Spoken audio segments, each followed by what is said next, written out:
बोले वृंदावन बिहारी लाल की जय। जय जय श्री राधे। तो भक्तगणों, कार्तिक मास महात्म्य का 23वां अध्याय। तो आप ध्यान पूर्वक सुनिएगा। यह कार्तिक मास की यह कथा।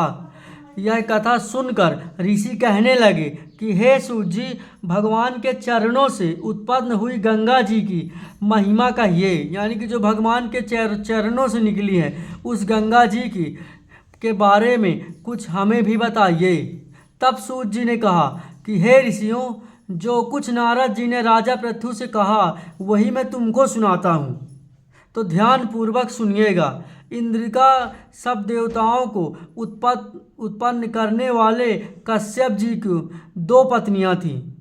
एक अदिति जिसके पुत्र देवता कहलाए तथा दूसरी दिति जिसके पुत्र दैत्य हुए। देवता तथा दैत्यों का नित्य ही कलह रहा। रोज ही लड़ाई झगड़ा करते थे, रोज ही लड़ते झगड़ते रहते थे। दोनों भगवान में देवता और उधर राक्षस दोनों रोज लड़ते झगड़ते। देवता तथा दैत्यों का नित्य ही कलह चलती थी।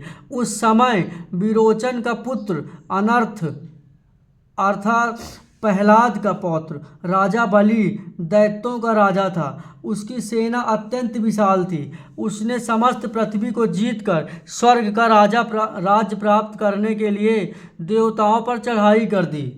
इंद्र की पुरी को चारों ओर से इंद्र की पुरी को घेर लिया। देवता भी युद्ध करने के लिए बाहर आए। तब अत्यंत घोर संग्राम हुआ। देवताओं और राक्षसों के बीच अत्यंत घोर संघर्ष हुआ। एक दूसरे पर प्रहार करते हुए कई वर्ष बीत गए। इसके पश्चात दैत्यों का बल बढ़ते हुए देखकर देवता मैदान छोड़कर भागने लगे। यानी कि कई वर्ष बीत गए पर भगवान और देवताओं के प्रति जो युद्ध हो रहा था उसका फैसला नहीं हो पाया और राक्षसों का बल और बढ़ता गया। यह देखकर देवता लोग सब मैदान छोड़कर भागने लगे।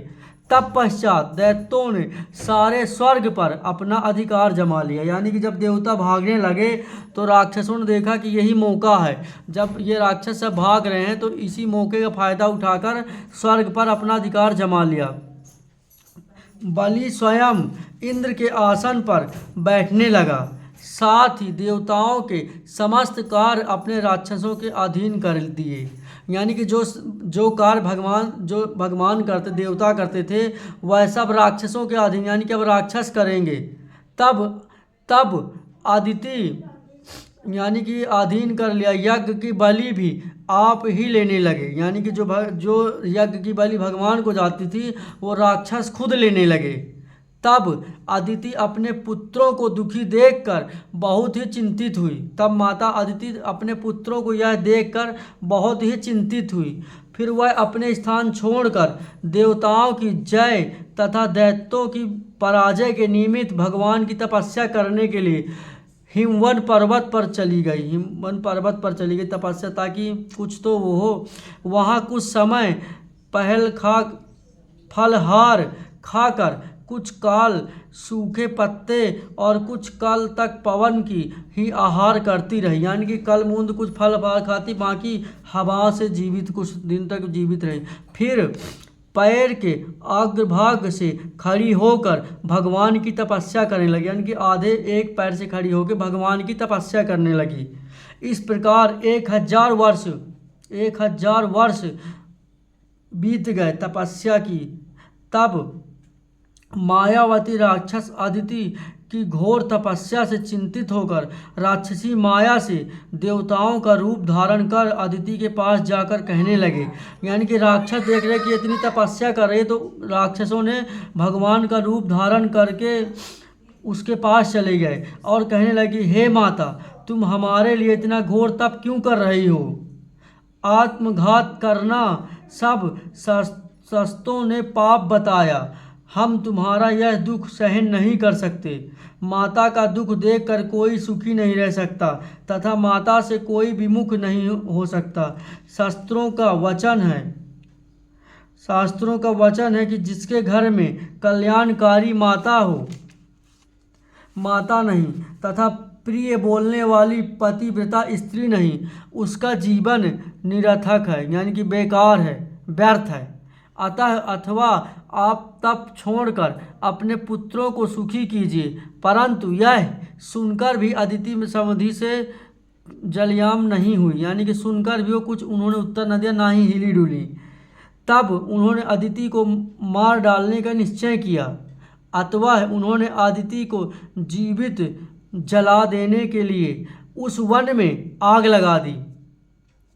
माता को यानी कि जीवित जलाने के लिए उस वन में आग लगा दी, ताकि माता जी खत्म हो जाएं।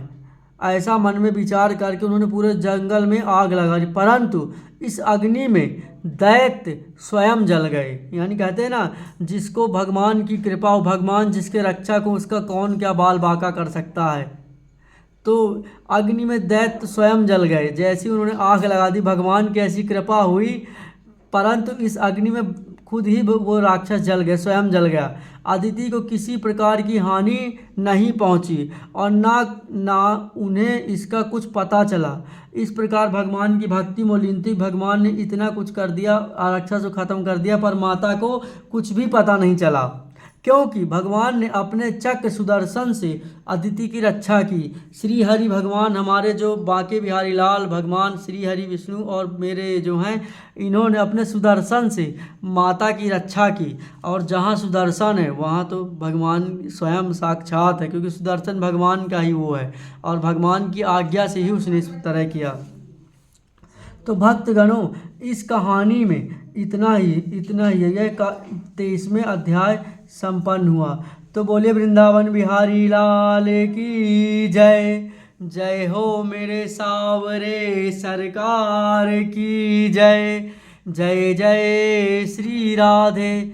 तो भक्तगणों, कार्तिक मास का पावन महीना चल रहा है, तो आप ज़्यादा से ज़्यादा इन कथाओं को सुनिए, श्रवण कीजिए, और इन कथाओं को जितना श्रवण करें और अपने मन में भी उतारिए, अपने मन में धारण करिए। इन कथाओं के माध्यम से अपने जीवन को इस तरह बनाइए जिस तरह इन कथाओं में बताया गया है, कि ताकि अनेकों जन्म के पाप हमारे वो सब नष्ट हो सके। जितना भी इन कथाओं में आप सुनते हैं और समझिए, और इन कथाओं में जिस प्रकार की वो बताई गई हैं बातें, उन बातों को अपने मन में हमेशा धारण करके रखिए, क्योंकि किसी का कभी कोई गलत ना करिए, ना ही किसी के बारे में गलत सोचिए, क्योंकि जितना हम दूसरों को के लिए सोचते हैं वही कहीं ना कहीं घूम फिर कर हम तक आता है। तो इसलिए आप सभी भक्तों को इस कार्तिक मास की 23वें अध्याय की कथा संपन्न हुई। अगर आप लोगों को यह कथाएं कुछ मन को भाएं तो ज़्यादा वीडियो को शेयर करें, ताकि जो भक्त कार्तिक मास माध्यम में इन कथाओं को नहीं सुन पा रहा तो इस YouTube के माध्यम से सुन सके और अपने जीवन को कृतार्थ कर सके, और बांके बिहारी लाल की इन कहानियों और कथाओं को ध्यानपूर्वक सुनते रहें। तो बोलिए वृंदावन बिहारी लाल की जय। मेरे सावरे सरकार की जय। मेरे मोर मुकुट बंसी वाले की जय। तो देखिए भक्तगणों, कितना अद्भुत और कितना सुंदर श्रृंगार मेरे बांके बिहारी लाल का किया है। बड़े मोर मुकुट देखिए किस प्रकार भगवान पे सजस्त हो रही है, और साथ में छोटी छोटी गायें अपने बछड़ों को, छोटे छोटे बछड़ों को गायें कैसे दूध पिला रही। देखिए आप, देखिए इस प्रकार ये दृश्य, मनमोहक दृश्य है मेरे बांके बिहारी लाल का, और गायें बांके बिहारी लाल के साथ हैं। और देखिए छोटे से बछड़े किस प्रकार बड़े अपनी मैया का दूध पी रहे हैं। देखिए, और इस प्रकार इधर भी देखिए कितनी अच्छा अद्भुत दृश्य है मेरे बांके बिहारी लाल के पास, कि गायें देखिए अपने बछड़ों को किस प्रकार दूध पिला रही हैं। तो बोलिए वृंदावन बिहारी लाल की जय। जय जय श्री राधे। जय जय श्री राधे। जय जय श्री राधा रमण। जय जय नमल किशोर। जय हो मेरे बंसी वाले की, जय हो माखन चोर। जय जय श्री राधे।